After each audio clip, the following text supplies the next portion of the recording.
Listo. Hola, ¿cómo están? Muy buenas noches para todas las personas que se están uniendo a este nuevo Facebook Live del Instituto Eleusis. Ya hoy es lunes 17 de agosto y ya le hemos avanzado a la gran mayoría del texto. Ya llevamos 3 meses amplificando un poco las ideas de este texto de Introducción a la Psicología de Carl Gustav Jung, que fueron unos seminarios que él publicó en el año de 1925, donde ya vamos en la sección 14, donde hemos tratado entonces los temas desde la asociación de palabras, el arte, que también fueron muy fundamentales también para él. Entonces también muchos temas en relación también al mismo proceso de individuación, el caso de Miss Miller, también textos que él ahí habló acerca de un poco del libro rojo también. Entonces, bueno, Roberto, muy buenas noches, ¿cómo estás? Buenas noches, John, ¿qué tal? ¿Cómo estamos? Bueno, llegando ya casi al final del libro, ¿no? John, Sí. casi 4 meses ya de revisar este texto, seminario de 1925 de Jung, que es uno de los textos, digamos, principales, ¿no? Para aproximarse al desarrollo del pensamiento de Jung. Son unas conferencias que él hizo justamente para explicar los principios de la psicología analítica, ¿no? Digamos, Sí. 8 sesiones con sus discusiones respectivas, ¿no? Que hacen 16 capítulos, publicado en Editorial Trota hace poco tiempo, en realidad, ¿no? Sí, 2017 lo En publicaron. castellano. Y entonces, bueno, hemos llegado a este concepto que es un concepto también bastante complejo, que es el concepto del ánima. Decíamos que Jung estaba buscando de alguna manera un término para hablar de este mundo interior, ¿no? De este mundo de lo profundo que estaba dentro de cada uno. Recordemos que Jung en el libro rojo habla de dos espíritus, ¿no? El espíritu de la época, que tiene que ver más con la conciencia, con la vida hacia el afuera, ¿no? A la adaptación a la realidad, y el espíritu de la profundidad, que tenía que ver más con el mundo de lo simbólico, lo inconsciente, lo profundo. En el contexto social de Jung se atribuía muchas veces que el hombre está más enfocado en lo que él diría las funciones progresivas, ¿no? O sea, que es esta adaptación al mundo exterior, el salir. Si eso lo vemos, digamos, también a nivel evolutivo, podríamos decir que el hombre está más enfocado en la búsqueda del alimento, en el ir a cazar, ¿no? Enfrentar el mundo exterior. Sí, era Y, como el desarrollo desde el pensamiento dirigido, que es, como ya lo hemos sí, tiene mencionado, que en ver. ciclos de transformación, es decir, donde cada vez vamos entonces en progreso, en la energía psíquica siempre enfocada hacia la afuera, entonces en el desarrollo del intelecto, de la razón, de las capacidades instrumentales, y bueno, se dejó por el otro lado, en este caso, que Eran como lo pocos mencionamos los nosotros. hombres, digamos, que habían desarrollado las funciones opuestas, ¿no? La función del afectivo o la intuición eran considerados artistas o sabios muchas veces, ¿no? Por ejemplo, en el símbolo del ciego, ¿no?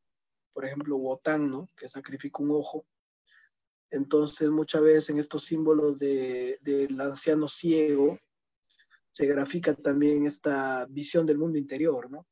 Que estaría dada por este contacto con lo inconsciente, con el ánima, ¿no? Sí, Entonces, ahí tenemos, por ejemplo, hasta incluso en la Odisea Tiresias, ¿no?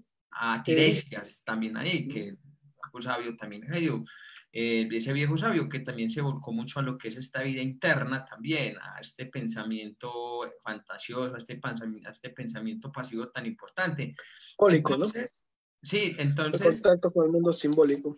que es muy importante, en este caso, de este mundo interior y de esas imágenes. Y es más o menos, o pienso yo aquí, Roberto, relacionando un poco también estos conceptos que, por ejemplo, el pensamiento fantasioso y el pensamiento activo son como características de lo mismo, de ánima y ánimos también, porque mientras que el ánimos Sí, claro. va entonces desde la potencia hacia afuera, el ánima tira entonces hacia abajo, hacia lo denso, hacia lo oscuro, hacia la vida simbólica, hacia las imágenes, que también es muy, muy, Por muy ejemplo, en la propio. figura, en la figura del mito de Demeter, ¿no? Y Core, por ejemplo, cuando Core es la doncella, ¿no? La hija de Demeter, que es la diosa de la primavera, que está en el mundo de la superficie, ¿no? Ahí con la madre, cosechando los campos. Y cuando es raptada por Hades, justamente este espíritu de lo profundo que emerge, ¿no? La lleva al interior, ¿no? De la tierra, o sea, esa ese movimiento regresivo, ¿no? Ese movimiento de introspección, ¿no? Que hace que Core se transforme en Perséfone, ¿no? Perséfone, Proserpina, etimológicamente tiene que ver con aquella semilla, ¿no? Con la semilla que se abre, ¿no? Entonces, algo que muere y algo que germina. Entonces, lo que muere es la doncella, ¿no? La Core, y lo que nace es Perséfone, es esta mujer que, digamos, que es capaz de moverse en ese mundo de lo profundo, en ese mundo de la profundidad, en ese mundo del Hades, ¿no? Y reinar ahí, ¿no? Entonces, si vemos la figura de Core y la figura de Perséfone, es un movimiento bastante, digamos, enantiodrómico. Bastante dramático, porque pasa prácticamente de un polo al otro. Entonces, este movimiento del mundo exterior, ¿no? Hacia el contacto con la vida profunda, es algo que el mismo Jung vivió, ¿no? El mismo Jung vivió eso en el Libro Rojo. Sí, en el mismo Libro Rojo, o me hiciste también acordar del mito de Anteón y Artemisa también, donde, bueno, Anteón va entonces, empieza a entrar como a lo agreste, a este mundo de lo inconsciente, a lo salvaje, y cuando ve entonces a Artemisa vestida, cubierta sobre las ninfas cuando se está bañando, la ve, entonces se transforma, entonces Artemisa lo transforma en un lobo, perdón, en un perro, y los lobos de él se lo devoran. Entonces es también que muchas veces el ánima también es muy potente en estos aspectos, y también puede ser una condición también bastante avasalladora también en lo psíquico, por esta parte indómita, agreste, irracional que también muchas veces tiene, pero que también en sí misma también está produciendo una transformación, es decir, de que también da esa misma posibilidad de emerger también da la posibilidad entonces de que haya una nueva configuración a nivel psicológico que posibilite tanto entonces una dinámica y una expansión de la conciencia.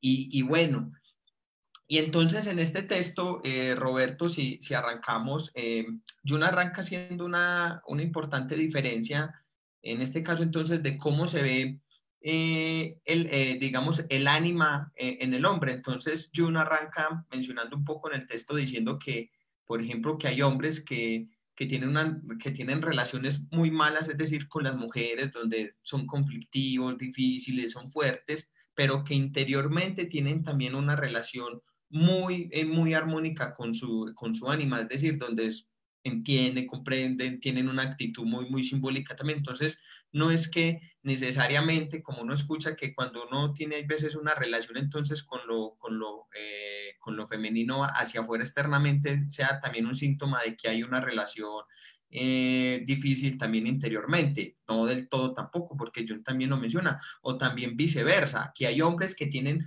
muy buenas relaciones en lo externo, entonces con las mujeres donde son cuidadosos, atentos, responden por su matrimonio, etcétera, etcétera, etcétera, pero que interiormente en esa parte anímica, es decir, de lo sensitivo, de cómo se sienten también ellos consigo mismo en esa parte, son totalmente polo opuesto, es decir, es más bien donde están desintegrados, son hombres que, digamos, en esa parte, en esa relación con lo femenino, con estas cualidades, con estas características, no han sido muy bien familiarizados, atendidos, o tampoco las ha podido diferenciar para poder integrarlas. Entonces eso también es fundamental, donde Jung también hace entonces esta importante acotación. ¿Por qué? Porque sí, como piensan muchas veces cuando uno le escucha decir a cierto analista, es que estás tratando mal a una mujer, entonces así te estás tratando interiormente a ti mismo. No, ahí también hay que mirar psíquicamente también eso, cómo se va también él con él mismo también. Entonces, él también quiere hacer como esta importante también diferencia en estos aspectos femeninos en el hombre. Aunque, como lo estábamos mencionando ahora, antes de que tuviéramos un error técnico, las cualidades del ánima no son exclusivas del hombre. O sea, en el hombre puede habitar, hay hombres que pueden tener las características del ánima muy desarrolladas, pero las características del ánimo y sus cualidades en la parte inferior, en lo inconsciente. Es decir, entonces son hombres que por un lado entonces son sensitivos, artistas, poetas, románticos, cariñosos, etcétera, etcétera, etcétera. Pero esa es su forma de relacionar, pero entonces estas características entonces del ánimo, entonces lo que es la disciplina, la fuerza, la responsabilidad, el intelecto, la razón, lo tienen relegado a un segundo plano. Y eso lo vemos, por ejemplo, en estos hombres, no en todos, no en todos, pero uno ve estas características en el hombre entonces cuando no logran adaptarse completamente entonces al contexto social, familiar, a las responsabilidades, porque tienen una vida, digamos, como medio nómada también, o sea, donde no hay un anclamiento todavía como tal en la realidad. Entonces, estas ciertas funciones del ánimo también quedan muchas veces también en el hombre relegadas también. O en el caso, dale vos, Roberto, que no me voy. No se te escucha, no se te escucha. Jung hace estas definiciones en cierto contexto cultural, ¿no? O sea, decíamos que Jung buscaba un concepto para hablar del ánima y del alma, digamos, y encontró el concepto del ánima. También decíamos antes de este problema que tuvimos, que se nos cortó la transmisión, que las ideas, bueno, la influencia de Sabina y de Tony fueron fundamentales, ¿no? Para desarrollar este concepto. El concepto básico de que en la psique del hombre existe, digamos, siempre un aspecto opuesto, ¿no? Relacionado al femenino. Entonces el hombre tiene en su psique en lo profundo un aspecto que es depositario de todos diríamos, contrasentidos, ¿no? Siguiendo esta línea del libro rojo. Entonces uno se identifica con ciertos valores, sentidos, funciones, y los sentidos opuestos van al inconsciente por compensación. Entonces, si el hombre se identifica con el pensamiento, habitualmente, ¿no? En ese contexto cultural en el que estaba Jung, la mujer, digamos, está más identificada con la función del sentimiento, con la intuición, y el hombre más identificado con la función de la sensación y del pensar. Claro, eso es un estereotipo, digamos, bastante arbitrario, ¿no? Bastante sexista, machista, ¿no? Que no se cumple realmente en la realidad. Decíamos que justamente la mujer, para lidiar con esos estereotipos, muchas veces desarrolló justamente estas funciones más del masculino, ¿no? Como podemos ver en las grandes precursoras del psicoanálisis, ¿no? Luz Salomé o la misma Toni Wolff o Marie-Lou von Franz, ¿no? Eran personas que tenían un fuerte desarrollo de lo que nosotros llamaríamos el ánimos, ¿no? Sí, La función Hannah Arendt tenía un ánimo muy desarrollado, que Hannah Arendt era muy intelectual y una mente muy potente también. Claro, entonces habitualmente son estereotipos sociales que se enmarcan en cierto contexto. Hoy en día ese contexto ha cambiado, no es el mismo. Podríamos hablar, como decía bien el doctor Enrique Galán en este curso de revisión que estamos haciendo del tomo 5 de la obra completa, podríamos hablar en forma general, en vez de ánima y ánimos, de logos y eros, ¿no? Como dos funciones diferenciadas. Jung fue llevando esta intuición que él tenía de que de alguna manera siempre en la psique existe una correspondencia opuesta, ¿no? Hasta el último texto que fue Misterio Connectionis, el libro 14, donde él hace muchas referencias en base a la alquímica, ¿no? A la alquimia, o sea, el sol y la luna, ¿no? El La rey y la reina. reina. Uh-huh. Entonces empieza a ver estos aspectos que no debemos tomarlo literalmente, ¿no? No debemos pensar que cuando hablamos de lo femenino estamos hablando de la mujer y del masculino del hombre. Estamos hablando de dos funciones que son complementarias y que existen por igual en ambos sexos, ¿no? Entonces sabemos que, por ejemplo, hay una función que tiene que ver eh, con el fecundar y otra función que tiene que ver de alguna manera con el concebir, que son dos funciones diferentes. O sea, tiene que haber un elemento que recibe de alguna manera la semilla, como la tierra, que recibe la semilla, y otro que, digamos, una semilla que se deposita en ese elemento, ¿no? Entonces son dos elementos complementarios que conjuntamente generan la vida, ¿no? Entonces hay un elemento progresivo, hay un elemento regresivo, un elemento que tiene que ver, por ejemplo, con el nutrir, ¿no? El otro tiene que ver de alguna manera con el proveer. Entonces son dos aspectos que se complementan. que cuando uno habla de masculino y femenino, los habla así porque, bueno, de alguna manera culturalmente se han asociado, ¿no? Estas funciones y se han separado de esa manera. Pero, eso también está sujeto a muchos errores. En el taoísmo esto es mucho más diferenciado cuando hablamos del yin y del yang, ¿no? Sin caer en estas categorías masculino y femenino. Pero nosotros, decía el propio Jung, no tenemos, ¿no? Como tiene el taoísmo, un sistema de opuestos, ¿no? Que nos permita, por ejemplo, saltear esta diferenciación, ¿no? De masculino y femenino. Entonces aparece muchas veces el ánima como aquel aspecto, ¿no? Digamos, de las funciones y los contenidos más profundos en la psique del hombre, ¿no?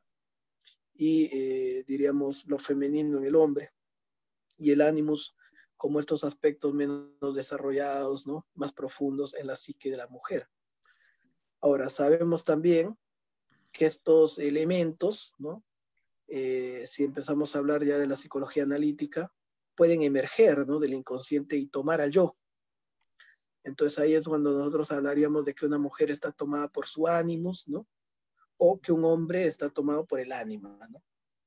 Entonces diríamos un hombre que es muy racional, muy del pensamiento, que de pronto es invadido por su mundo emocional. Esto puede surgir de pronto, puede ser también activado por una mujer exterior que le genera a él todos estos sentimientos, ¿no? O en el caso de la mujer, ¿no? Una mujer que de pronto está tomada por el ánimos, ¿no? Tomada por esa figura que aparece muy frecuentemente en los cuentos de hadas, ¿no? Del tirano, el rey con barba negra, ¿no? O el tirano del cuento que somete a la princesa, ¿no? O el duende Rin Ran que la atrapa debajo del castillo, ¿no? Entonces, todos estos elementos del masculino que somete al femenino, ¿no? Sí, o también, Le quita su propia voz, ¿no? Su propia sí, capacidad de decisión sobre la propia vida. sí, o también los elementos de lo femenino que se pueden apoderar y volver loco, ya sea un hombre o una mujer también. Entonces, es también que estos elementos, cuando se apoderan del yo de una manera poco saludable, puede generar repercusiones bastante fuertes a nivel psicológico. Y como estaba mencionando en el mito de Antíoco y Artemisa, cuando Artemisa coge y convierte a Anteone en un perro y los lobos que él lleva se lo devoran. Ahí también es una forma de decir de que muchas veces entrar en contacto con esta parte de lo irracional, de lo femenino, también puede generar grandes disociaciones a nivel psicológico también, puedes estructurar también muy fuerte, porque, por ejemplo, fíjate que como vos estás mencionando ahorita, voy a tocar un cuento así rápido, el de Barba Azul. Entonces, cuando esta parte también entonces del ánimos, digamos, de captura, entonces lo femenino lo encierra, lo vuelve a un segundo plano y no es Lo atendido. oculta, ¿no? Entonces, eso también es muy, es también deja ver mucho como este tipo de polarización que se ve también a nivel psicológico y como también cuando emergen de una manera bastante destructiva y bastante fuerte. ¿Por qué? Porque, como estamos mencionando también como en el espíritu de la época en el cual nos encontramos, nos hemos dado cuenta entonces que, por ejemplo, que la mujer para poder adaptarse a nivel, digamos, de esta sociedad y de este capitalismo tan avasallador y tan devorante, entonces necesita desarrollar entonces estas cualidades muy, muy, muy del ánimos. Entonces, es decir, entonces, donde las cualidades del eros del eros quedan relegadas a un segundo plano, entonces desarrolla entonces lo que es el intelecto, la razón, la lógica, la competencia, la disciplina, lo racional, desarrolla todo eso para poder hacerle frente, digamos, a las mismas dinámicas sociales en las cuales nos encontramos. Entonces hay mujeres que tienden a desarrollar mucho eso y dejan lo femenino relegado a un segundo plano, es decir, al eros, al amor, a lo sensitivo, a lo irracional, a lo cariñoso, a lo blando, que es también a lo oscuro, también lo dejan en un segundo plano también. Y son mujeres que, por ejemplo, cuando empiezan a contactar con esa parte femenina que también han olvidado, se dejan abrumar, se abruman y todavía no saben cómo manejar, digamos, todo esto. Y son mujeres que, por ejemplo, para tener relaciones tanto es decir, de pareja y eso se les dificulta demasiado, se les dificulta mucho por eso mismo, porque sienten que si desarrollan el cariño, el afecto, el amor, la compasión, la ternura, siente que algo se les están apoderando y que no son ellas mismas tampoco. Entonces, también se da eso. O en el caso también muchas veces de los hombres, que lo masculino queda relegado a un segundo plano y son muy femeninos, y son muy femeninos también. Es decir, psicológicamente hablando, entonces, porque desarrollan todas estas características simbólicas de lo femenino. Entonces, son hombres que tienen, digamos, poca estructura, poca responsabilidad, disciplina, compromiso, aquello, digamos, con lo que socialmente también se está demandando, que también es importante. No en todos los casos, pero que también suele muchas veces también suceder y que eso es muy importante también en cuenta, porque si no también sería muy, muy difícil. A estos hombres también se les dificulta mucho esta parte entonces de la disciplina, de la norma, de la responsabilidad, del acentuarse. También se les dificulta mucho también en ese aspecto. Dale, Roberto. Sí. Por ejemplo, me parece importante algunos cuentos, ¿no? Por ejemplo, el cuento de la Bella Durmiente o también el mito de los nivelungos Cebeso, esta mujer que está dormida en lo profundo del bosque, ¿no? Este aspecto del femenino que el hombre tiene que ir a buscar, ¿no? En su mundo Sí. interior. Despertar ese mundo del inconsciente que está ahí, ¿no? Cuando el hombre se ha dedicado solamente al mundo exterior, ¿no? Al trabajo, al dinero, al pensamiento, al hacer, y ha dejado de lado sus intuiciones, su vida simbólica, su aspecto emocional, ¿no? Y justamente esto es lo que tiene que hacer Jung en el Libro Rojo, ¿no? Es de Sí. alguna manera El sanar o cuento, recuperar esa función de lo femenino, del ánima, sanar esa Salomé que está ciega, ¿no? Reverdecer ese desierto, ¿no? Interior, ¿has este visto mundo el cuento de interior. hermanito y hermanita? El cuento de hermanito y hermanita también trata de eso, donde el ánima por allá se queda en el bosque y cuida entonces al hermanito y hace, pero no tiene una vida con un contacto exterior, y es el rey quien coge y la saca entonces de ese bosque y la vuelve reina también. Dale, dale. Solamente quería hacer ese paréntesis. Claro, y entonces en esa idea, ¿no? De ir y recuperar el contacto con ese femenino, ¿no? Que está dormido ahí. Ese femenino que está dormido en lo profundo, en el interior, hay que volverlo a conectar, ¿no? Y después tenemos la visión opuesta, ¿no? La mujer que está dormida o atrapada en la torre y que necesita que ese príncipe la rescate, la saque de ese lugar o la despierte, ¿no? Entonces, que ese príncipe no es más que ese propio ánimos, ¿no? De la mujer.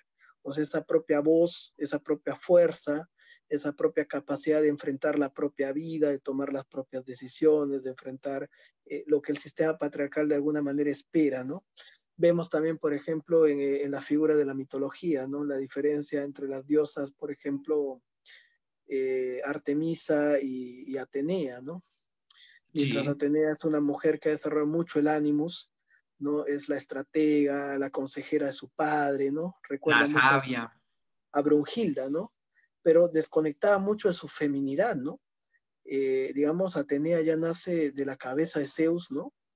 Eh, un poco recordemos el mito, ¿no? La mitología griega, cuando primero Urano es castrado por Cronos, ¿no? Urano que no dejaba a los hijos nacer, después Cronos que se los devoraba, y que bueno, la madre de Zeus se esconde a estos hijos en la tierra, ¿no? En el monte Olimpo, y ahí Zeus es criado por la cabra, ¿no? Y esta cabra, digamos, lo cuida y él crece fuerte y finalmente puede enfrentar al padre y castrarlo, ¿no? Y la primera mujer de Zeus, que era Metis, no estaba embarazada. Y entonces como Zeus había recibido una profecía de que su primer hijo también lo iba a destronar, él le hace una trampa a Metis, ¿no? Le dice que si era posible que ella se transformara en agua. Entonces cuando Metis se transforma en agua, él se la bebe, ¿no? Se la bebe, digamos, embarazada. Y empieza a tener fuertes dolores de cabeza. Era tanto el dolor de cabeza que le pide a Hefestos, su hijo, que le meta un hachazo, ¿no? En la mitad de la cabeza. Cuando Hefesto le da el hachazo, del medio de esa cabeza, de esa herida, sale armada Atenea, ¿no? Lista para la batalla. Entonces, este mito, de alguna manera, habla del desarrollo de la conciencia patriarcal, ¿no? Sí. Como, digamos, estas culturas más antiguas, más conservadoras, ¿no? Como podemos ver ahorita en el mundo islámico, ¿no? Por ejemplo, abrámicas, ¿no? Donde nada debe cambiarse, ¿no? Urano representa esa conciencia de lo patriarcal, donde todo es temporal, nada de cambiar, todo tiene que conservarse igual. Y desaparece Cronos, ¿no? Que establece la dinámica tipo, donde hay un aspecto devorador padre, ¿no? Este padre que devora la individualidad del hijo, ¿no? Entonces hay dos formas de ser padre. Una es validando la identidad propia del hijo y otra es imponiendo los valores que el padre, ¿no? Piensa O que son los mejores para el hijo, sí, o sí castrándolo. mismo, Sí. Los padres también que en ese castrándolo, caso claro. llegan castrando, se lo devoran también. Y eso, pues, y eso es a nivel, y eso es a nivel psicológico, es decir, donde entonces realmente tanto como que el desarrollo de las funciones, es decir, en este caso del logos y el eros muchas veces no logran como anclarse muy bien en la estructura psíquica de la persona. Entonces uno muchas veces ve como que hay unas crisis de identidad muy fuerte donde no logran establecer cierta identidad con ciertos rasgos y Claro. características, que eso es muy complejo. Por eso eso tiende a darse también mucho en la adolescencia, cuando los muchachos no saben, bueno, soy una cosa o la otra, o qué es lo que quiero, porque eso también es síntoma de eso también que es muy necesario. Y o como estábamos mencionando anteriormente, que hay niños también que desde la misma infancia uno se empieza a dar, niños y niñas, que uno se empieza a dar cuenta cuál es la función que más, que es decir, cuáles características son las que más va a desarrollar. Por ejemplo, hay niños que son, entonces, niños, en este caso, que desarrollan toda la capacidad del arte, de la música, de pintar, de crear cuentos, que son poetas, entonces tienden a desarrollar capacidades muy intuitivas, muy emocionales, muy cariñosas, muy sensitivas, entonces desarrollan muy este lado es decir, del eros, en este caso del eros, mientras que hay mujeres, niñas que uno las conoce que son muy buenas para el cálculo, para la lógica, para la razón, para el intelecto, para las matemáticas, y No, uno ya se empieza a dar como, cuenta como Atenea, ¿no? y uno se empieza a esas mujeres ateneas, yo les tengo miedo. Entonces, fíjate, ¿no? Lo curioso es que Zeus empieza a tener ya dolor de cabeza, o sea, hay una conciencia, ¿no? O sea, es consciente del efecto de sus actos, a diferencia de Cronos y de Uranos, ¿no? O sea, es una conciencia patriarcal, pero que tiene más conciencia, ¿no? Más culpa. Es que los Entonces, a titanes raíz no de esa tenían, apertura mental, claro, sí, para terminar, lo que pasa es que en que ese los momento titanes no tenían los esa conciencia, titanes claro. los titanes no tenían ni culto, ni rito, ni nada que lo representara. En este caso, Metis, cuando Cohe se la bebe, también es como el mismo nacimiento también de la conciencia en Zeus también, porque tampoco era que la tuviera mucho, que digamos. Y fíjate, ese hachazo en la mitad de la cabeza también es un símbolo importante, porque la mente patriarcal es una mente unilateral, ¿no? No hay dos, no hay dialéctica, es una sola cosa, ¿no? Las cosas son así. Entonces, introducir este plano dialéctico, ¿no? Donde se requiere también de una apertura de la mente, ¿no? Para que emerja algo femenino de esa mente, ¿no? Solo que el femenino que emerge de la cabeza de Zeus es un femenino que todavía está muy adaptado a la conciencia masculina, ¿no? Atenea está muy adaptada a esa conciencia patriarcal, es lo que tú decías, es la mujer que se abre un lugar en la sociedad patriarcal, pero a través de renunciar a su propia feminidad, ¿no? A su propia independencia, a su propia sensibilidad. Y es un poco en ese sentido el mito de los nivelungos, una progresión frente a la mitología griega, ¿no? Porque en los nivelungos, por ejemplo, Brunhilda desobedece a Wotan, ¿no? O sea, se rebela ante Wotan. Cuando Wotan la manda a ella a traer a Sigmundo, que era su hermano, ¿no?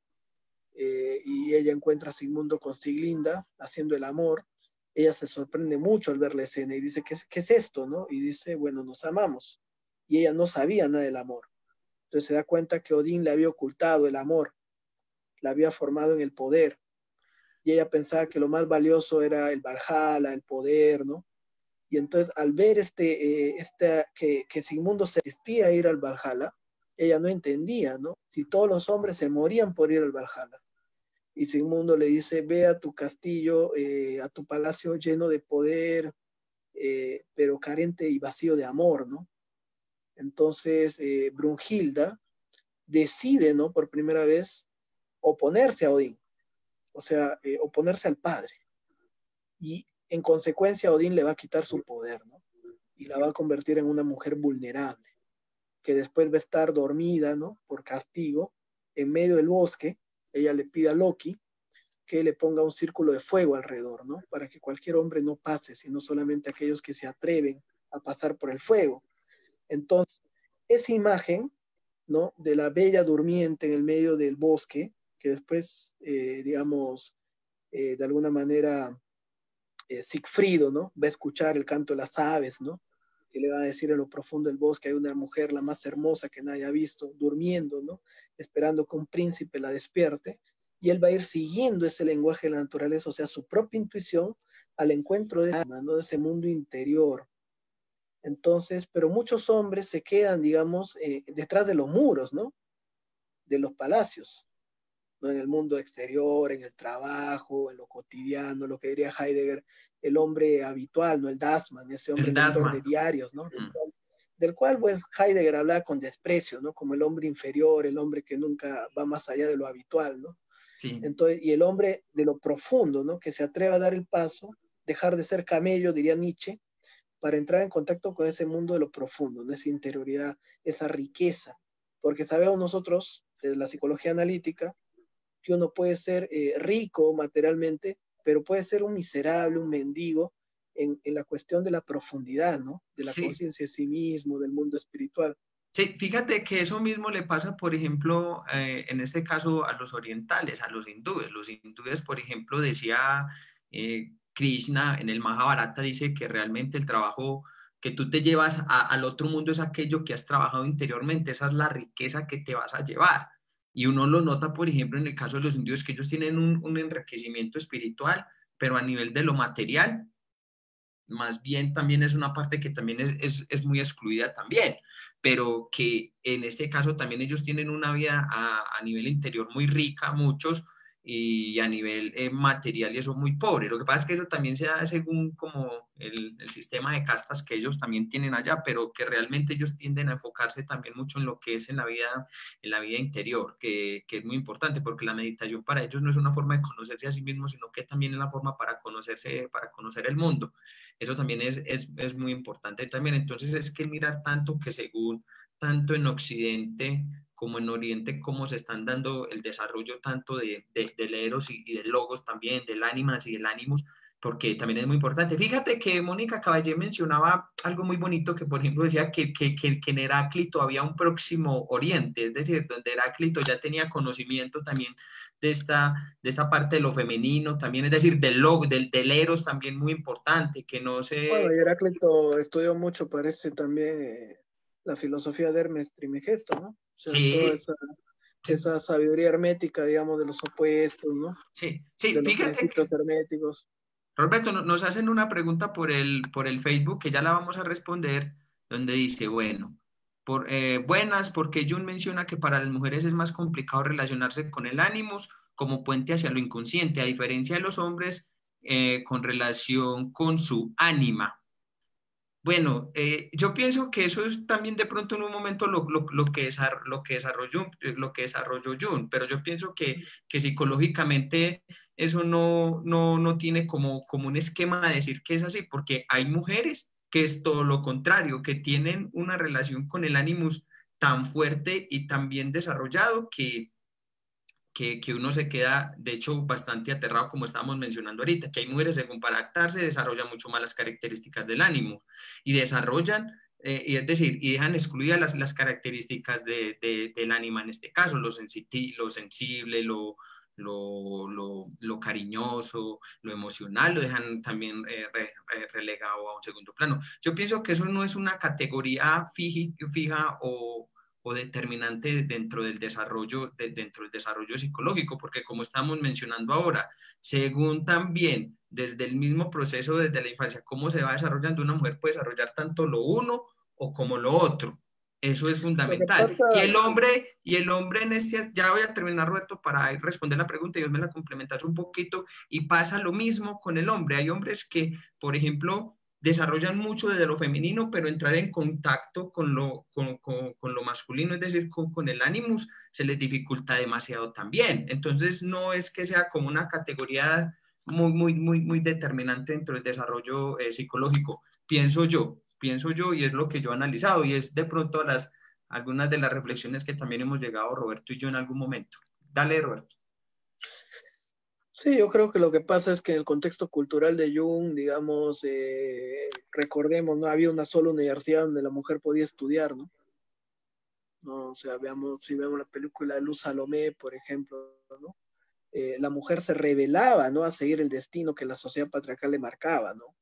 Y ahí es donde aparece la figura de Atenea, ¿no? Esta mujer que, digamos, de alguna manera se alinea con los valores atribuidos al masculino, al animus, que son el pensamiento, pero está ahí como consejera, ¿no? Como consejera del hombre, ¿no? De Zeus. Entonces tenemos ahí a muchas mujeres junguianas que rehusaron a ser madres, rehusaron a tener un vínculo de pareja y se entregaron, digamos, al pensamiento, ¿no? O sea, se casaron con la psicología analítica de alguna manera, ¿no? Entonces, y renunciaron a parte de sí mismas, ¿no? Sí, Porque en ese contexto, digamos, era una forma de ser ellas mismas, ¿no? De renunciar a lo que la sociedad patriarcal planteaba como destino, ¿no? Que la mujer tenía que ir incluso a ciertos colegios para que les enseñen, por ejemplo, cómo llevar a cabo una familia, un hogar, ¿no? Cómo atender al hombre, ¿no? Había colegios muy caros, ¿no? Donde iban las chicas de las mejores familias, ¿no? Digamos, de alguna manera, a prepararse para ser amas de casa, ¿no? Entonces, esa era la educación que la mujer llevaba. sí. Entonces, en ese contexto, por ejemplo, una mujer como Luz Salomé o como Sabina Spielrein o Toni Wolf, era vista como un fracaso muchas veces, ¿no? Para la familia de origen, ¿no? Que lo que buscaba era una hija que muchas veces no estudie. Los hombres se decía que buscaban mujeres que no estudien nada, porque una mujer que estudiaba era un problema, iba a traer conflictos, iba a ser un problema a nivel de, ¿no? ¿Verdad? Y entonces lo mismo vemos, por ejemplo, en la gran obra de Flaubert, ¿no? Madame Bovary, ¿no? Una mujer profunda, intelectual, inteligente, atrapada en una vida ordinaria, ¿no? Que termina suicidándose, ¿no? Entonces la mujer está muy sometida en la época junguiana por la conciencia patriarcal, ¿no? Y era muy difícil, se requería de mucha fuerza, ¿no? Para que la mujer se oponga a ese aparato, ¿no? Y desarrolle su propio ánimos. Y muchas veces la única forma de desarrollar el ánimos era castrando su propia feminidad, ¿no? Como tú habías dicho, John. Entonces, hoy en día eso es mucho más sencillo para la mujer, no actual. La mujer, si bien es cierto, sigue la mujer estando de alguna manera sometida a todo el sistema patriarcal y sigue habiendo diferencias de condiciones, ¿no? En la cultura, ¿no? Digamos, la mujer hoy en día no tiene, digamos, los mismos obstáculos que tenía antes, ¿no? Y más Sí, bien el hombre, fíjate, más bien también está mucho más en contacto con su ánima, ¿no? O sea, el hombre ya se ven, por ejemplo, padres que acompañan a los hijos afectivamente, ¿no? Antes el padre era un lector de periódicos, ¿no?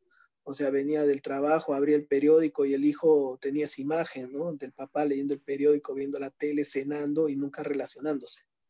Entonces hoy en día los hombres están mucho más conectados con su mundo emocional, ¿no? Pero sigue habiendo también muchos hombres que se pierden en este mundo externo, ¿no? El mundo del en este hacer, el mundo es... mundo del pensar, ¿no?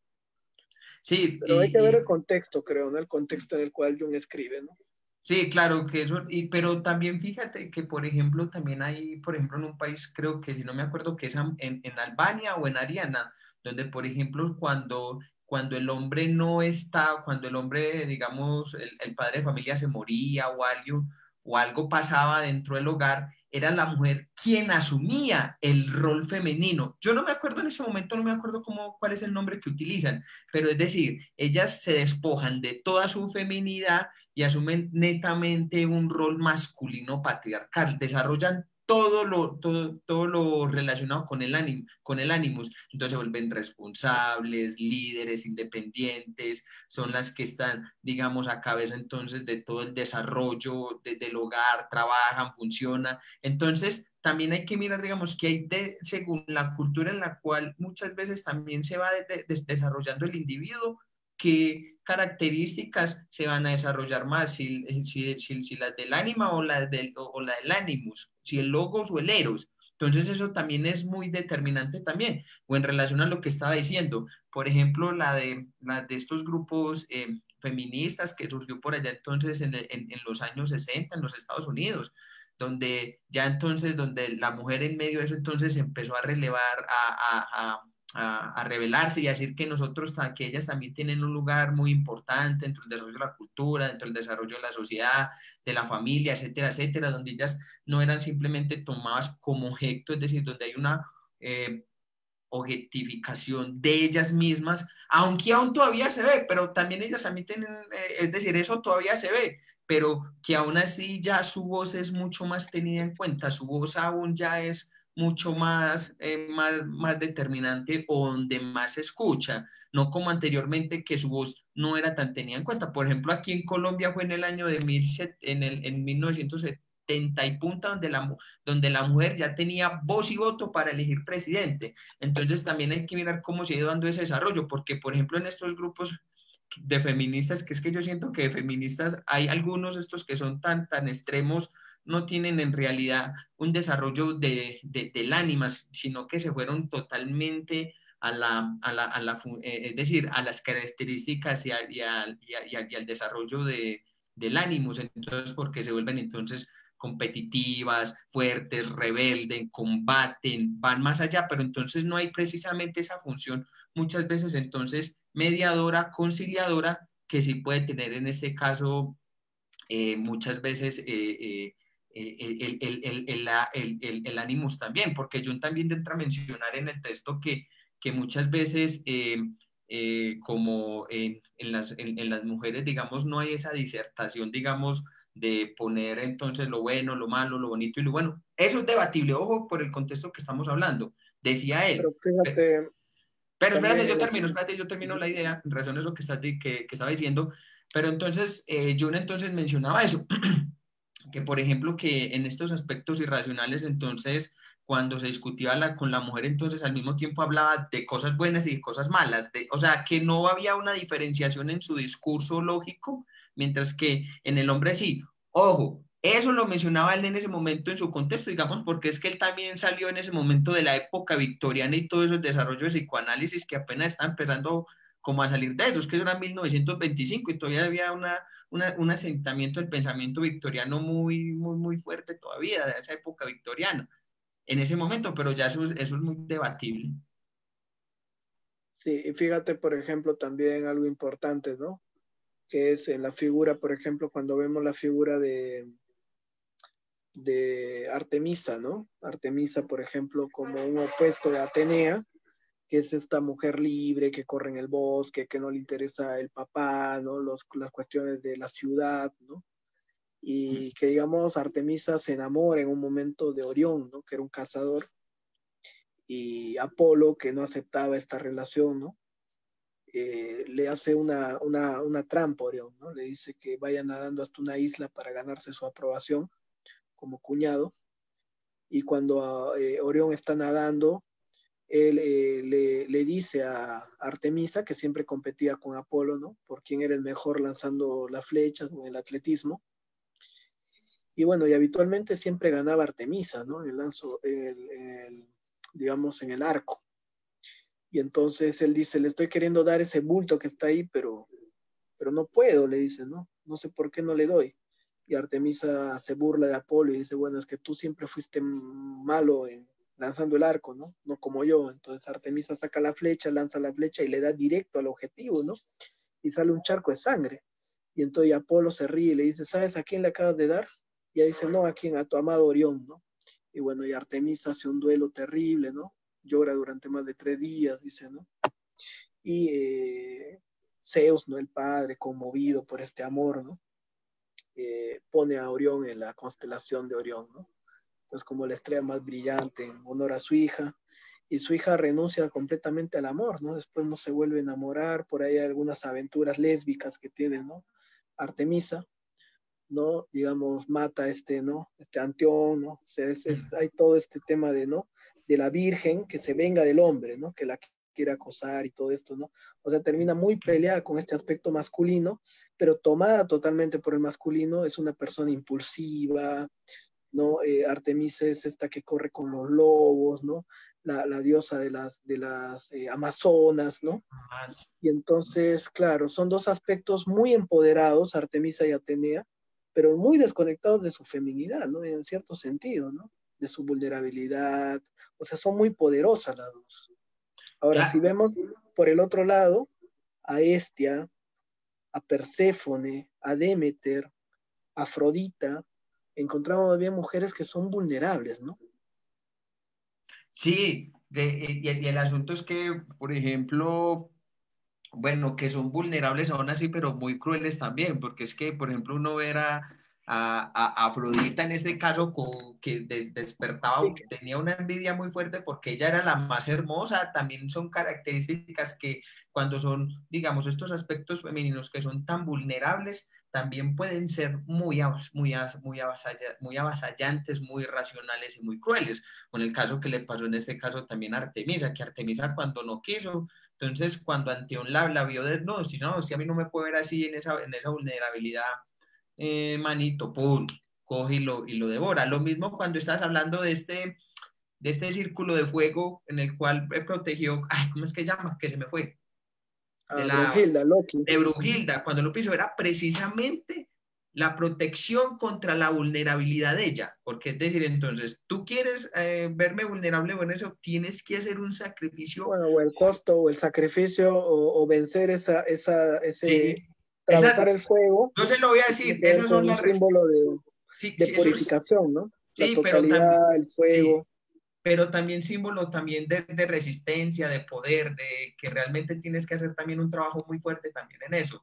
Pues así también lo intuyo yo o lo relaciono yo. Y entonces eso es un trabajo muy fuerte porque precisamente entonces estamos en la lucha constante, es decir, de vernos. Entonces, abayazado entonces por ese símbolo, entonces ahí en caso de resistencia, de juego y poder superarlo para ir más allá o simplemente quedarnos unilateralizados. Es decir, en el contacto, es decir, con lo femenino o con lo masculino, ya sea hombre o mujer, hay que hacer un sacrificio, hay que arriesgarse algo, hay que estar dispuesto a perder algo, hay que estar dispuesto a dejar algo de lado, hay que estar dispuesto también a dejar que algo muera para poder dar ese salto. Si no hay sacrificio, eso es muy complicado porque eso se entra en cuestiones muy neuróticas. Eso se entra en cuestiones muy neuróticas. Entonces, por un lado, entonces estoy muy unilateralizado, entonces, lo vamos a decir en el caso entonces del ánima, entonces soy muy sensible, muy dependiente, dejo que me ultrajen, que me maltraten, etcétera, etcétera, etcétera. Pero por el otro lado, sé que tengo entonces que tener fuerza, independencia, separarme, poner lógica, razón, intelecto. Entonces empieza a haber un choque muy fuerte que genera también una neurosis en estos dos aspectos porque no logran una conciliación o no logran ser atendidos a otra parte que también llama y que reclama también su lugar, porque es muy importante también. Roberto, se me fue. Sí, sí, se me calentó el teléfono. Ah, Está acá en las series, se sobrecalienta el teléfono. sí. Pero bueno, claro, entonces esta conciencia, ¿no? Decíamos también de más bien el otro polo, ¿no? En la mitología sería Core, ¿no? Core que representa a esta mujer joven, que es la diosa de la primavera, que está muy ligada a la madre, a Demeter, y que habita en el mundo de la superficie, ¿no? Y que a través del rapto de Hades, ese aspecto del inconsciente, el masculino que emerge violentamente, la rapta, ¿no? Ella va a pasar de ser esta doncella inocente a ser esta mujer capaz de reinar en la profundidad, ¿no? De haber integrado esos aspectos, de integrar los aspectos profundos, ¿no? De lo inconsciente. Entonces, y digamos, de alguna manera, de esto tiene que ver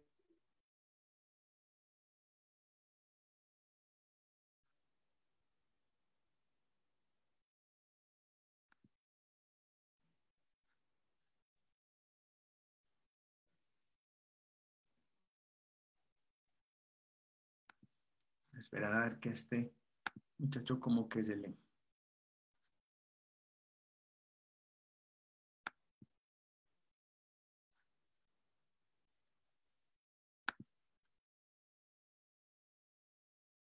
Sí, Roberto, te fuiste.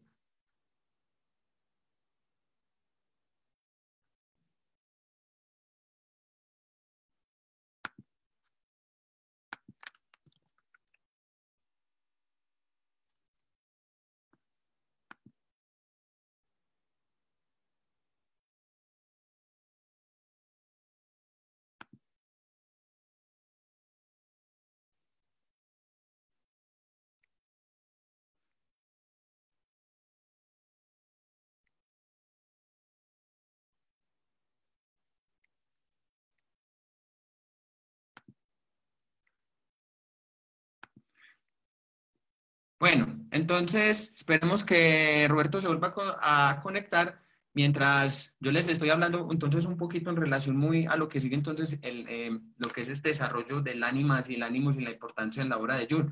Por ejemplo, hay un texto, un mito chino muy antiguo que es el mito de Mulan, entonces donde esta mujer tiene que volverse toda una guerrera, es decir, entrar a desarrollar todas sus características masculinas, entonces de fuerza, de poder, de competencia, de poder ella entonces empezarle a hacer frente a esas responsabilidades muy que son de lo masculino, es decir, para poder empezar entonces a afrontar entonces la guerra que se le venía en ese momento a Mulan. Por ahí está esa película, yo creo que ya mismo la lanzan. Entonces, que son también características que muchas veces también a la mujer también le toca asumir, donde ella lo femenino es totalmente rechazado de su vida. Estaba hablando Roberto de estas guerreras y del mito Mulat, donde le toca entonces a esta princesa, a esta muchacha, empezarse a hacerse responsable entonces de un montón de características y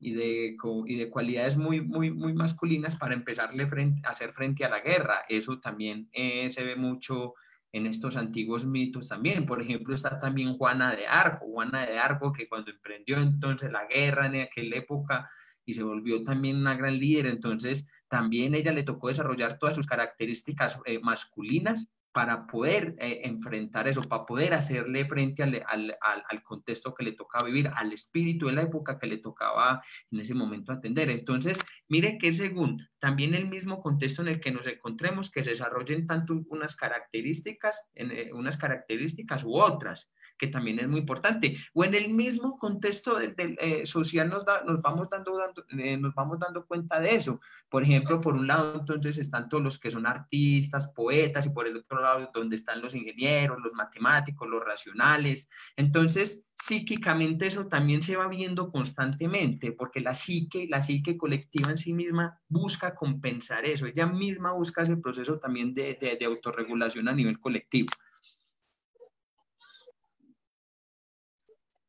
Sí, Roberto. Sí, Bueno, sígale. me está fallando un poco el celular, pero bueno. Mm. Sí, me parece que eso está claro, ¿no? O sea, el hombre tiene que de alguna manera desarrollar los aspectos opuestos que no están tan alineados con el espíritu de la época, su sensibilidad, ¿no? Estos aspectos aluden normalmente a los artistas, a los sabios, ¿no? Al hombre común, ¿no? Y la mujer tiene que desarrollar su fuerza, su voz interior, ¿no? Decidir su propia vida. Y entonces de eso se trata un poco este proceso de individuación, ¿no? El completarse, el ser uno mismo. Y Jung también pensaba que los aspectos del ánima y el ánimos están mucho más ligados, digamos, de alguna manera a aspectos más cercanos al inconsciente colectivo, ¿no? Entonces, que habitualmente aparecen representados muchas veces en la pareja, ¿no? Proyectados en la pareja exterior, pero que en la mirada junguiana tienen una correspondencia con lo que llamaríamos nosotros la pareja interior, ¿no? Que es esa otra parte del alma, de nosotros mismos, ¿no? Que nosotros tenemos que encontrar y desarrollar. Entonces, en el mito de alguna manera, de Orión y Artemisa, es esa lucha, ¿no? Ese enfrentamiento entre el masculino y el femenino, lo que termina matando la posibilidad del amor, ¿no? Como símbolo de totalidad, de realización, de completud, ¿no? Entonces esa competencia que tiene Artemisa con Apolo, lo que hace que ella en un acto, digamos, de alguna manera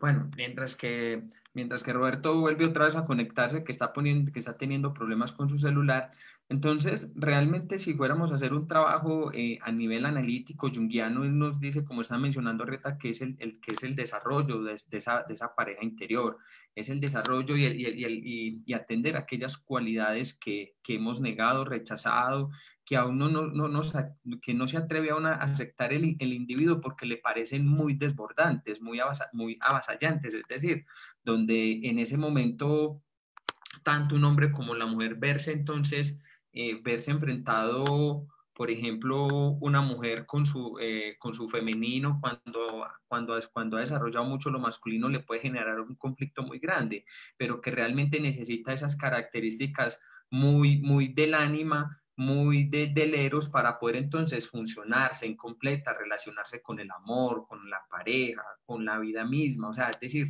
ese trabajo realmente, ese matrimonio interior es lo que posibilita entonces que nosotros podamos atender de una manera mucho más consciente y mucho más cuidadosa aquello que se nos viene constantemente con la vida y con sus propios fenómenos, porque eso nos posibilita tener una apertura de conciencia. Entonces, la importancia por eso de la pareja interior y en el caso de los hombres también. Entonces, cuando los hombres han desarrollado muy entonces las características de lo femenino, entonces necesita también entonces poder integrar y poder ser consciente de estas características entonces del ánimos para poder entonces estar muchísimo más acentuado, es decir, con una conciencia mucho más alerta, con una conciencia solar, por decirlo de alguna forma, frente a la misma responsabilidad, es decir, con la independencia, con la lógica, con la razón, con el intelecto, con el trabajo,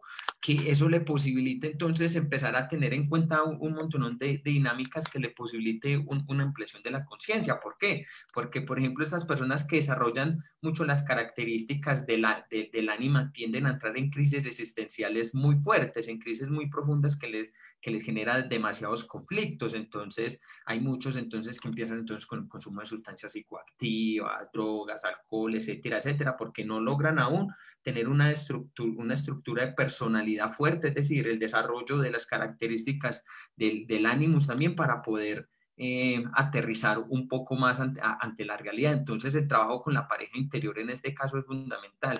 No es algo que es decir, que sea predominante dentro de la vida, porque una persona puede ir perfectamente desarrollado ya sea con su ánimas o con su ánimos, y no hay ningún inconveniente, pero sí vive de una manera, de una forma muy monolítica, muy banal, es decir, de una manera muy donde el sujeto no ha hecho realmente ese trabajo de concienciación y de expansión de la conciencia que le posibilite aún más tener en cuenta un montón de características. Entonces eso también es muy importante en el desarrollo de esta pareja interior. ¿Por qué?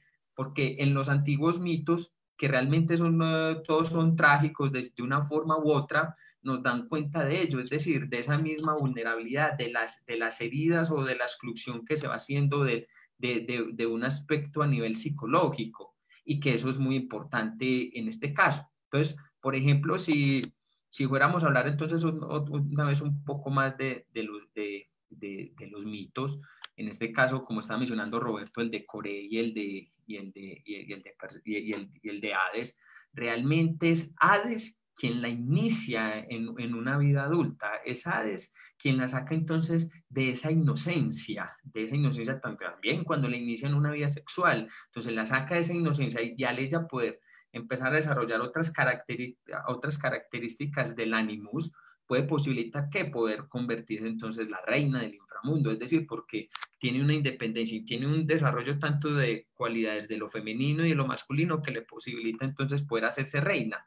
Y ese es el mismo trabajo que nosotros tenemos también a nivel psicológico, es decir, ser rey o reina de de nuestra propia vida interior, darle un lugar donde realmente estamos acompañados, es decir, donde estamos atendiendo al alma, donde atendemos esta vida misma y que sea ella quien nos guíe y que siga ese trabajo, pero eso se da que a partir entonces de esa conjunción que los alquimistas ya habían desarrollado muy bien ese trabajo de la pareja interior. Sí, dale. Sí, estoy con problemas en el celular, John, pero creo que sería bueno que revisemos un poco el texto, algunas ideas principales.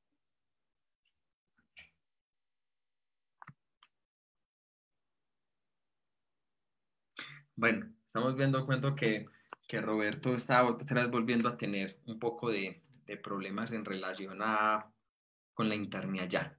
Pero mientras él se da cuenta de eso, yo les voy compartiendo de pronto un poquito en el texto que ya lo hemos amplificado demasiado, pero vamos a intentar entonces un poco como a ver qué nos dice también Jun en relación entonces a este tema. Cuando él nos dice lo siguiente en el texto, página 180, si nos ocupamos del lado inconsciente de la dualidad de la figura del ánima es obvia, pero cuando un hombre conoce a su ánima, está para él tanto la noche como el día, con tanta frecuencia que hemos tenido ocasión de observar en la relación con el personaje de ella en Ritten Adgar. La figura del ánima jamás podemos estar totalmente seguros ni de su bondad ni de su maldad. Ora es la una, ora es la otra la que nos cautiva. Su potencia reside en gran medida de la dualidad de la naturaleza. Un hombre puede, como dije, percibir también a la mujer real con claridad y con oscuridad. Pero cuando se ve una mujer con la cualidad mágica que constituye la esencia de ella, al momento procede a realizar unas proyecciones enormes de lo inconsciente sobre la figura de la mujer. Entonces, aquí es muy importante en este pequeño texto del que nos habla Jung, es decir, o sea, que nosotros, o sea, que tanto el ánima como el ánimos tienen cualidades positivas como cualidades negativas, es decir, sombra y luz, porque, por ejemplo, como estamos mencionando en el mito de Anteón y Artemisa, Artemisa entonces en ver en juego su vulnerabilidad, donde entonces Orión, su amor predilecto, su hermano, ella misma lo mató. Para ella eso fue una realidad muy cruenta y muy dura, entonces lo llevó ¿qué? A desarrollar estas partes del ánima muy negativa, la raíz, la irracionalidad, la fuerza, lo salvaje, pero de una manera no consciente y muy abrupta también, que entonces toda forma de sentir, de cultivar y nuevamente de sentir el amor y de poner en juego otra vez esa vulnerabilidad era muy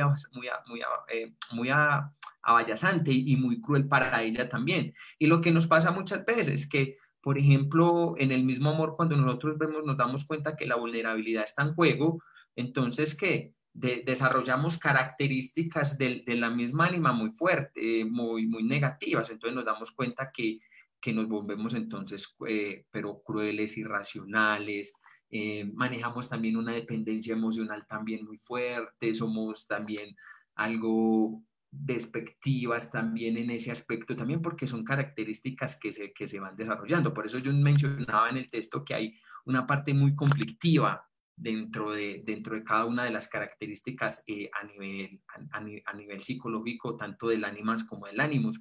Porque porque psicológicamente eso es realmente lo que va a posibilitar entonces de nosotros qué hemos integrado, qué hemos tenido en cuenta, si hemos tenido en cuenta solamente lo positivo de cada uno de estos arquetipos o también su parte sombría, porque también eso da cuenta de un trabajo que se va haciendo también al psicológico, es decir, donde no se puede integrar de un arquetipo solamente lo positivo, sino también integrar del arquetipo también lo que es lo sombrío.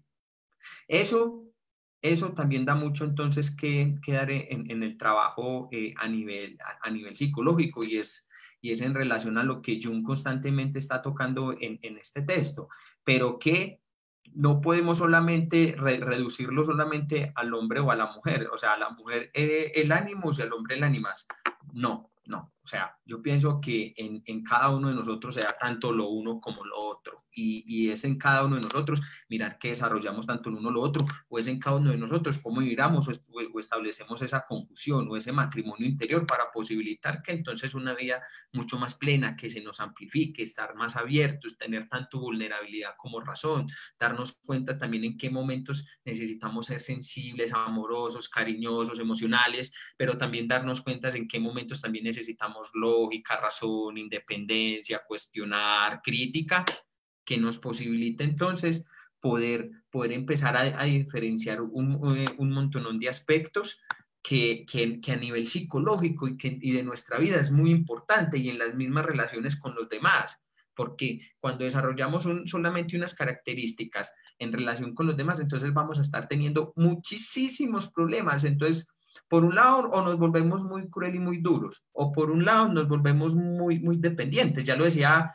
Irving Yalom, el amor sin voluntad se convierte en dependencia y la voluntad sin amor se convierte en manipulación. Entonces, la voluntad como una forma de ser conscientes, responsables, pero no manipulador en este caso, sino también la voluntad como una forma también de tomar decisiones, que eso es muy del ánimos, la voluntad, pero entonces, por un lado, entonces el amor, entonces lo sensitivo, lo cariñoso, lo muy relacional, lo muy afectuoso, lo muy emocional, que si no tiene esa voluntad de poder diferenciarse, también se va a sufrir mucho. Entonces, por eso la importancia de esa pareja interior.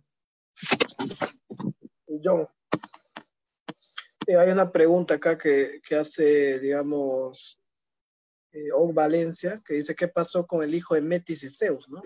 Bueno, ese hijo era Atenea, justamente, que es la que sale armada, ¿no? Nace de la cabeza de Zeus. Representa la importancia del nacimiento de una conciencia más femenina, ¿no? Y dentro de la cultura griega está muy desarrollado lo femenino, ¿no? A través de las artes, a través de, digamos, lo afectivo, tiene un lugar importante. Sí. Entonces, antes de la guerra del Peloponeso, porque la guerra del Peloponeso eso fue una concentración de Ares y de Apolo impresionante. Claro, es que, digamos, en la Edad Media, ¿no? Lo femenino, digamos, es totalmente reprimido, ¿no? Entonces, lo femenino reprimido, hay mucha misoginia, ¿no? Se le echa la culpa de todos los problemas y pecados a la mujer, se persiguió, ¿no? Y hubo una cacería de brujas, ¿no? Sí. Entonces, se reprimió mucho lo femenino y, digamos, de alguna manera hoy en día seguimos con ese esquema, ¿no? O sea, lo que Sí. está reprimido no es solo la mujer, ¿no? Sino también lo femenino. Incluso en el propio hombre está reprimida su propia profundidad, sensibilidad, vulnerabilidad, afectividad, ¿no? Intuición. Entonces, la mayor parte de los hombres son hombres desconectados de su aspecto ánima, ¿no?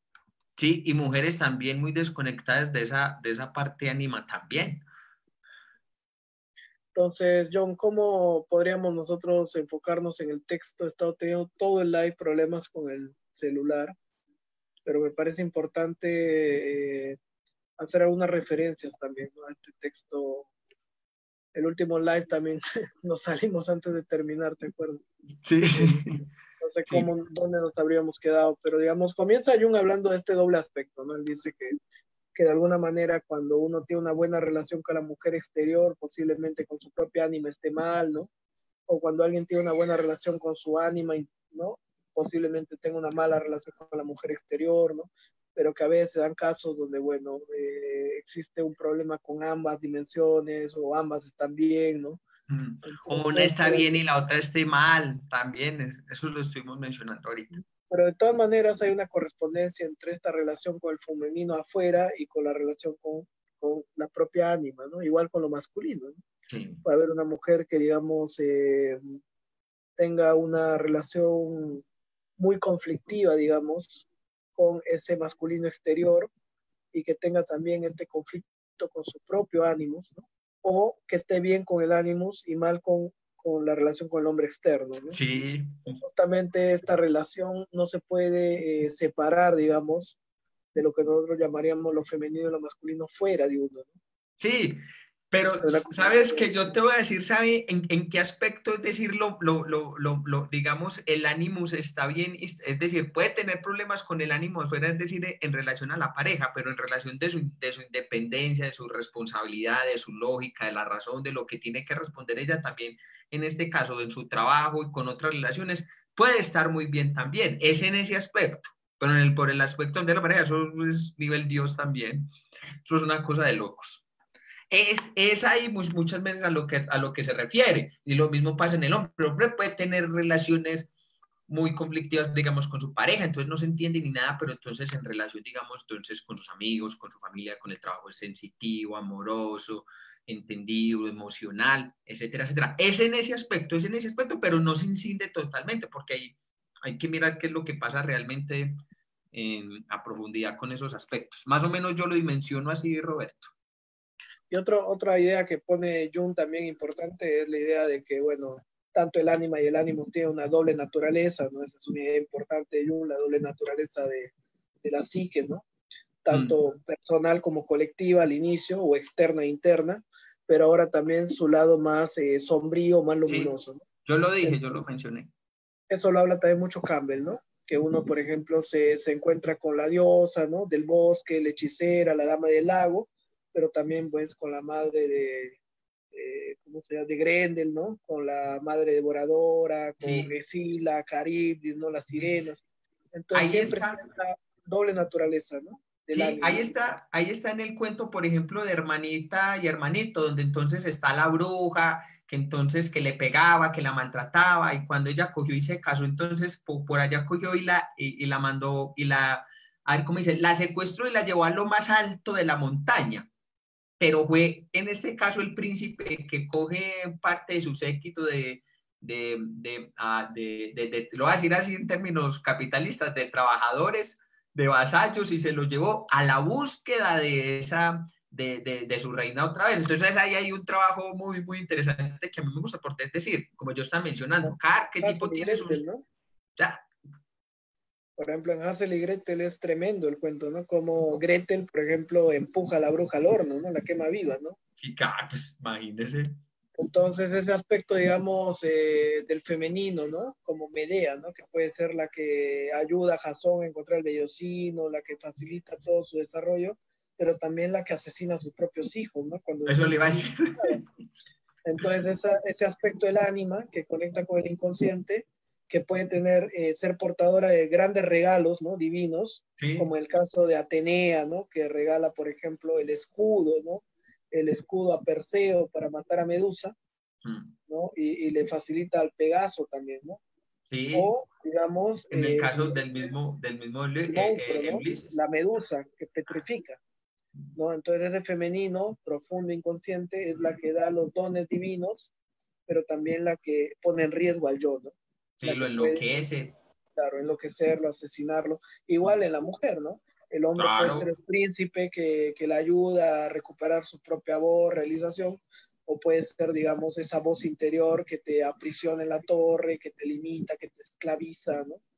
Entonces, digamos, estos aspectos tienen una doble naturaleza, ¿no? Pueden ayudar al desarrollo de sí mismo o pueden más bien ser una fuente Devorarlos. de limitación, ¿no? Una Mm. fuente de limitación importante.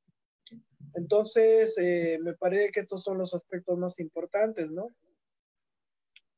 Hablaba también Jung de la importancia de la figura del chamán, ¿no? Como un conector, digamos, que puede conectar justamente ese mundo ordinario con el mundo mágico, ¿no? Lo que él llamaba también la personalidad maná, ¿no? Ese aspecto, digamos, del self que permite conectar ambos mundos, ¿no? El mundo del exterior y el mundo interno. Y también el ánima va a hacer esa función, ¿no? En la mujer esta figura del chamán, del mago, que ayuda a esta mujer a hacer esta conexión entre su mundo interior y sacarlo afuera, su propia voz, ¿no? Entonces, y en el hombre también muchas veces es esta mujer la que permite conectar a ese hombre que está en el mundo exterior con su propia interioridad. Entonces, por eso el ánima y el ánimos, como decía Bonfrance, son un puente, ¿no? Un puente tendido, ¿no? Entre el sí mismo y el self. Sería la vía a través Entre de la el yo cual, y entre el yo y el sí mismo. claro, Entonces, entre yo y el inconsciente. Entonces, es a través de ese aspecto que nosotros logramos una personalidad mucho más completa, más realizada. Entonces, dice Jung, ¿no? Que podemos decir que el hombre real es visto por la mujer en su lado más luminoso y que su relación con el hombre real es una relación comparativamente exclusiva a este aspecto y constituye exactamente lo opuesto a la relación habitual de un hombre con la mujer. En el caso del hombre, esta relación no es exclusiva. Cuando el hombre promedio se permite comparar su mujer con otras mujeres, ella es mi mujer entre las distintas mujeres. Para la mujer, sin embargo, el objeto que personifica el mundo para ella, en nuestro diagrama, el que pone, dice, es mi marido, mis hijos, en medio de un mundo relativamente poco interesante. Este marido único tiene un lado sombrío para la esposa, exactamente igual que vimos en el caso del hombre en relación a la mujer. Entonces, cuando la mujer y el hombre se relacionan habitualmente, se relacionan muchas veces desde la idealización, desde la proyección, aparece posteriormente este aspecto sombrío, cuando uno empieza a ver el aspecto real del otro, ¿no? Y se requiere de alguna manera superar esta proyección en la pareja exterior y encontrar aquello muchas veces que uno proyecta o busca en el otro, en sí mismo, ¿no? Entonces, porque si no uno queda en ese estado de frustración, ¿no? Como el caso de Madame Bovary, ¿no? Que Madame Bovary, digamos, vivía en un estado constante de frustración porque anhelaba, digamos, encontrar aquello que no le estaba dando, bueno, el doctor Bovary o León, ¿no? O el otro, ¿no? El conde este. Entonces estaba buscando fuera de sí misma esa realización, esa satisfacción, esa, digamos, ese mundo, ¿no? Ese mundo que no estaba pudiendo ella expresar y desarrollar. Y Sí, es esa lo mismo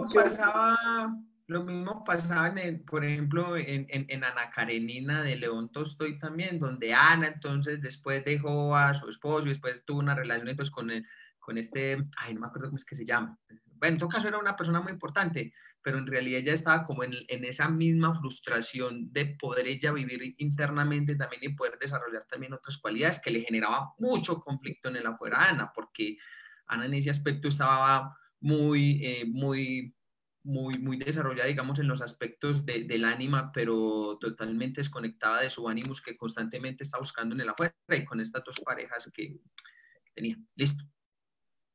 Entonces, esto lo podemos hablar la próxima, John, de repente retomar un poco desde acá, porque creo que ya tenemos que dejar este espacio. Sí, ya. Pero es importante, digamos, mencionar que la figura del ánima y del ánimos hay que diferenciarla tanto de la madre y del padre, como de la pareja exterior, ¿no? De la mujer exterior y del hombre exterior. Entonces, para que pueda liberarse esa dimensión del colectivo, esto también lo habla mucho Campbell, ¿no?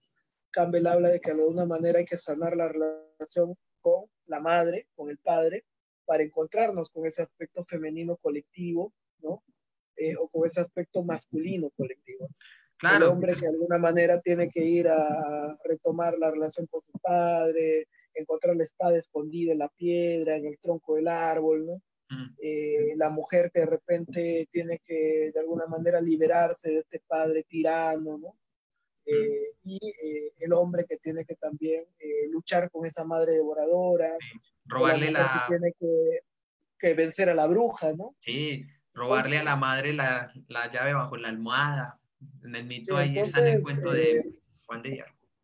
Está relacionado estas dimensiones, ¿no? La dimensión de los vínculos primarios con la madre, con el padre, con la pareja, la relación exterior con el hombre y la mujer, las vivencias que uno ha tenido con lo femenino y masculino, y este aspecto más profundo de la psique que llamamos ánima y ánimo, ¿no? Entonces, inicialmente, estas tres dimensiones, ¿no?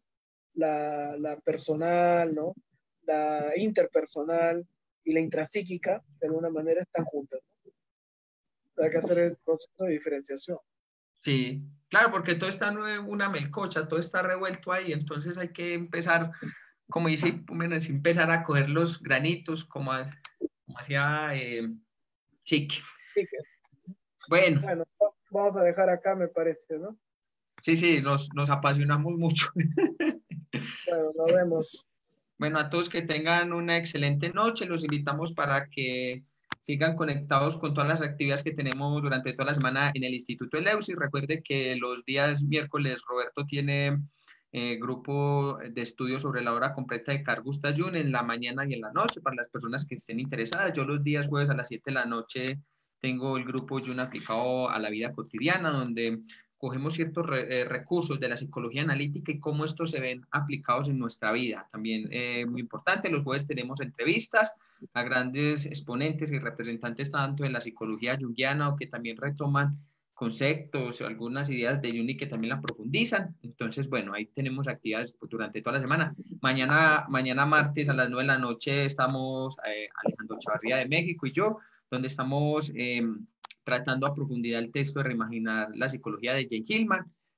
También entonces los invitamos para que entonces sigan conectados con todas las actividades que tenemos en el Instituto Eleifus. A todos que tengan una excelente noche y muchísimas gracias.